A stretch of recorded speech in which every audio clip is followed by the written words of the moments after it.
শুভশ্রী চলে যাওয়ার পর তুমি নিজেকে গুটিয়ে নিয়েছিলে। আমাদের মধ্যে একটা পাঁচিল তৈরি হয়ে গেছিল, যেটা আমি হাজার চেষ্টা করেও ডিঙোতে পারিনি।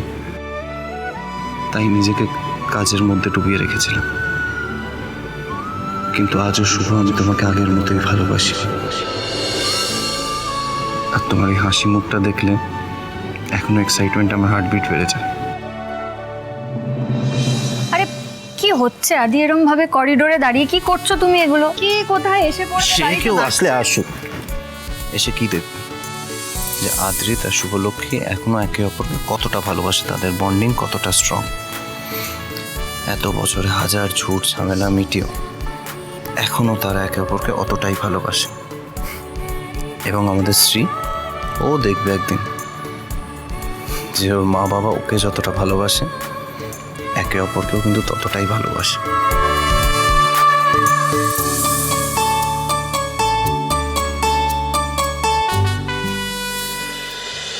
বুঝলে মোনা, আমাদের শ্রী শুধু এই বাড়ির নয়, বড়দা ভাই আর শুভর সম্পর্কেরও একটা লাকি চার্ম। শ্রী হারিয়ে যাওয়ার পর ওদের সম্পর্কটার মধ্যে যে দূরত্বটা তৈরি হয়েছিল না, শ্রী ফিরে আসার পর সেই সম্পর্কের উষ্ণতাটা আবার ফিরে এসেছে। দেখেছো? এবার শুধু শ্রীয়ের ফিরে আসার অপেক্ষা। দেখবে ও ফিরলেই এই বাড়ির সুখ, সমৃদ্ধি, আনন্দ উপচে পড়বে। এবারের সব সমস্যা মিটে যাবে। মিলিয়ে নিও।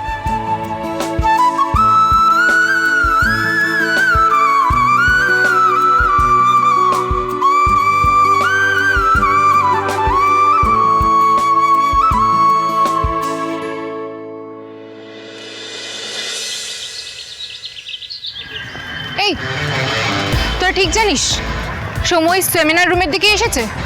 হ্যাঁ রে, আজ কলেজে কি একটা কম্পিটিশন অর্গানাইজ করেছে ও। কিসের কম্পিটিশন জানিস? না, জাস্ট সৌম্য মুখার্জি অর্গানাইজিং কমিটিতে আছে, এইটুকু নিউজে পেলাম। ধুর বাবা, এরকম আধ খাঁচার খবর কেন? কিরে কি হলো? কি দেখছিস? বল কি দেখছিস? জানি না রে, মনে হলো কেউ একটা লুকিয়ে কথা শুনছে আমার। আরে না রে বাবা, দূর। তুই তো নিজেই সৌম্যকে ফলো করে এখানে এলি, আর কাল রাতে ওই ছেলেটা তোকে মাঝ রাস্তায় ফেলে চলে গেছিল, তাও তুই ওকে নিয়ে এত মাতামাতি করছিস। হ্যাঁ রে বেবস, তুই ওই ছেলেটার জন্য এরকম পাগলামো করছিস, বাকিরা জানলে কি ভাববে বলতো? তোকে এইসব মানাই? যে যাই বলুক, আমাকে তো সৌম্যর কাছে থাকতেই হবে, যাতে ওকে আরো ভালো করে জানতে পারি আমি। তা না হলে আমাদের ফ্রেন্ডশিপ হবে কি করে? সেই জন্যই তো বলছি।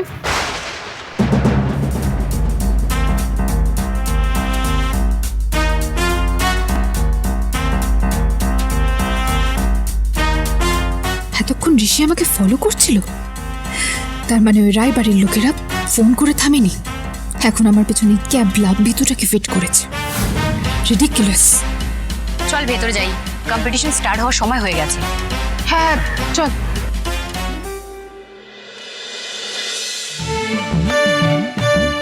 বাঁচিয়ে নিলে ঠাকুর। এইভাবে শ্রীর পেছনে ডিটেকটিভ গিরি করতে গিয়ে ফার্স্ট ডেতেই ধরা পড়ে যাচ্ছিলাম। মামুনির কাজটা আমি কি করে করব কে জানে।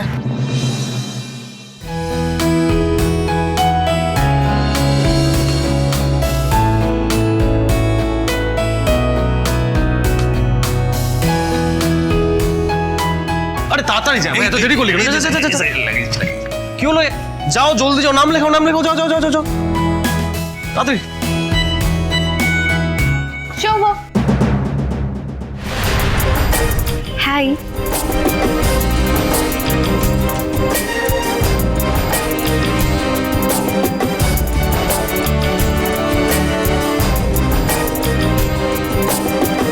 দেখলি তো বেবস, এই সৌম্যটা তোকে পাত্তাই দিচ্ছে না।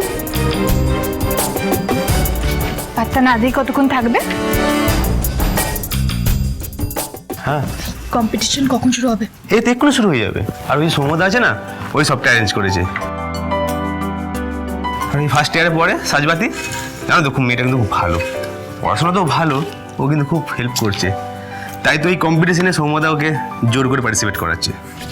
আর জানোই তো, এরকম ভালো স্টুডেন্টদের সৌমদা পছন্দ করে। ফার্স্ট দিন থেকে এই সাজটা সৌম্যকে ইমপ্রেস করার চেষ্টা করছে আর তোর পার্টটা সেভ করার চেষ্টা করছে বেবস। আর তার ওপর সাজটা এরকম ডিসিপ্লিন, আর ওই সৌম্যর তো এরকম ডিসিপ্লিন মেয়েই পছন্দ, সেই জন্য সাজটাও পটাচ্ছে আর সৌম্যও পটে যাচ্ছে। রিয়া যা তো কম্পিটিশনে আমার নামটাও এনরোল করে দিয়ে। কি বলছিস আরিয়া, তুই আবার এইসব বোরিং কম্পিটিশনে কবে থেকে পার্টিসিপেট করছিস? এবার করব, সৌম্যকে ইমপ্রেস করতে হবে তো। কি রে তুই দাঁড়িয়ে আছিস কেন? যা। নামটা লেখো। কে পার্টিসিপেট করবে? তুমি? কি নাম বলো? আরিয়া সিং।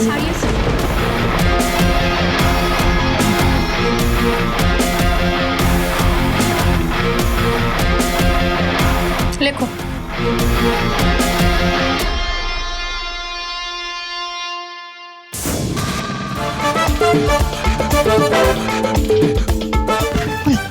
আমার আশেপাশে স্পাইয়ের মতন ঘুরঘুর করছিস কেন তুই? কই ঘুরছি না তো, আমি তো গুনছি 1 2 3 4 করে। ও দিনের বেলায় বন্ধ ঘরে তারা গুনছিস তুই? আমাকে বোকা পেয়েছিস? বল তোর মতলবটা কি বল, নইলে কিন্তু না না আমাকে মেরো না, হাজার করছি, সরি। লাস্ট বারের মতো তোকে ছেড়ে দিচ্ছি। এরপর যদি একবারও দেখি না আমার আশেপাশে ঘুরঘুর করতে বা আমার উপর নজর রাখতে, তোর এই 4টে চোখ আমি একেবারে সিল করে দেবো। কি বুঝেছিস? না যা।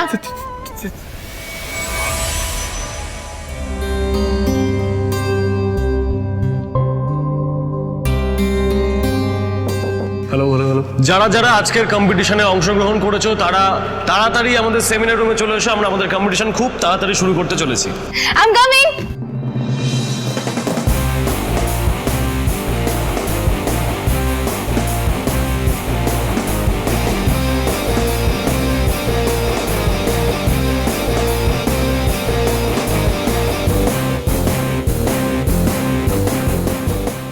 খুব বড় প্রবলেম হয়ে গেছে মামুনি। সাজ যে কম্পিটিশনটা অর্গানাইজ করেছিল ওটাতে তো পার্টিসিপেটও করছে। এখন আরিয়া মানে শ্রী, ও ওখানে নাম দিয়েছে। অলরেডি দুই বোনের মধ্যে আদায় কাজ করার সম্পর্ক। হ্যাঁ এই ঋষি, তুই একটু সাজকে চোখে চোখে রাখিস, হ্যাঁ?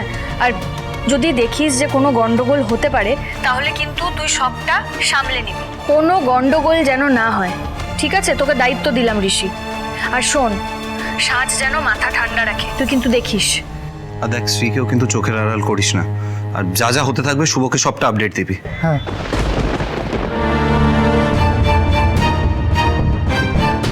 কিন্তু শ্রী যে আমায় অলরেডি সন্দেহ করছে, কিরকমভাবে তাকাচ্ছিল আমার দিকে, এবার কি করে ফলো করব আমি ওকে? কি হলো শুভ, তুমি আবার কি ভাবতে বসলে? খুব চিন্তা হচ্ছে, ভয় লাগছে আবার দুই বোনের মধ্যে কোনোভাবে মারামারি না লেগে যায়, কোনো ঝামেলা না হয়। কিছু একটা করে ওদের আটকাতে হবে, কিন্তু কি করব? দেখো শুভ, শ্রী কিন্তু অলরেডি একটা ভালনারেবল স্টেজে আছে। ওর মনে আমাদের প্রতি অনেক রাগ ঘেন্নার জমা রয়েছে।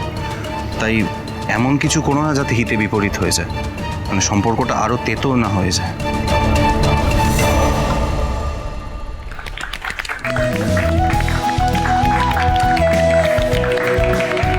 ধন্যবাদ সবাইকে, ধন্যবাদ। আজকে এলিগেশন কম্পিটিশনে প্রত্যেককে এই বোল থেকে একটা একটা করে চিট তুলে নিতে হবে। আর এই চিট অনুযায়ী প্রত্যেকে যে টপিক পাবে সেই টপিক অনুযায়ী প্রত্যেককে নিজের মতামত, নিজের বক্তব্য গুছিয়ে বলতে হবে 5 মিনিটের মধ্যে। কেউ কিন্তু অতিরিক্ত সময় পাবে না। আশা করি সবার কাছে রুলস ক্লিয়ার? ক্লিয়ার? তাহলে শুরু করা যাক। আজকের ফার্স্ট পার্টিসিপেন্ট আমার ফেভারিট আরিয়া।